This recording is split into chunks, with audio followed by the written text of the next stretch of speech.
மாமியாருக்கும் மருமகளுக்கும் சண்டை. இது வந்து இப்ப நேத்து நடக்கின்ற சம்பவம் கிடையாது. காலாகாலத்துக்கும் இதுதான் நடந்துகிட்டு இருக்கு. ஆக்சுவலி பாத்தீங்கன்னா ரொம்ப சிம்பிள்.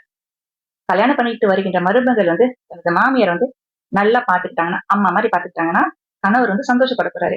ஐயோ எனக்கு வந்து நல்ல மனைவி அமைஞ்சிட்டாலே சொல்லிட்டு அந்த மனைவி கூட வந்து சந்தோஷமா இருக்க போறாரு.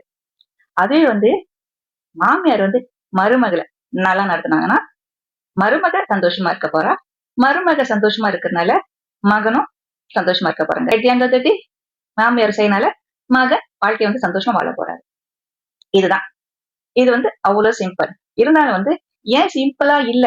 ஏன் சிம்பிளா இல்லன்னா, ஒரு சில மருமக்கள் என்ன சொல்லுவாங்கன்னா, நான் நல்லாதாங்க நான் பாக்குறேன் அவங்கள. ஆனா வந்து அவங்க வந்து அதிகாரம் பண்றாங்க தெரியுமா? அப்படியே ராட்சசி மாதிரி இருக்காங்க அப்படின்னு. அதே வந்து ஒரு சில மாமியார்கள் வந்து மருமகள என்ன சொல்றாங்கன்னா, நான் நல்லாதான் அவளை பாத்துட்டு இருக்கேன்.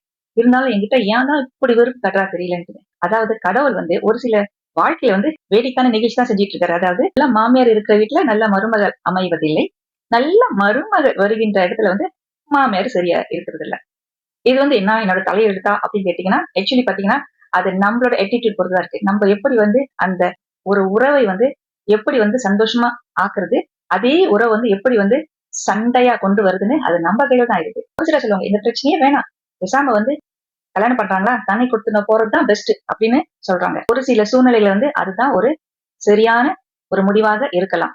இருந்த பின்னும் எல்லாரும் வந்து ஒரு விஷயத்த வந்து மறக்க கூடாது. வயதான அப்பா அம்மா வந்து கடைசி காலத்துல அவங்க கடைசி மூச்சு விடுற வரைக்கும் பிள்ளைகளோட அரவணைப்புல இருப்பதுதான் சிறந்தது.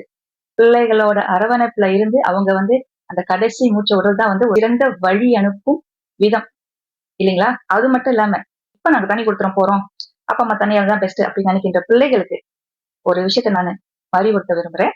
உங்களுக்கும் ஒரு காலத்துல வயதாகும், உங்களுடைய பிள்ளைகளும் கல்யாணம் பண்ணுவாங்க. அந்த சமயத்துல வந்து நீங்க எப்படி வாழணும்னு சொல்லிட்டு இப்பயே முடிவெடுத்துங்க. செய்மத்தானருக்கும் நன்றி, வணக்கம். திருச்சிற்றம்பலம்.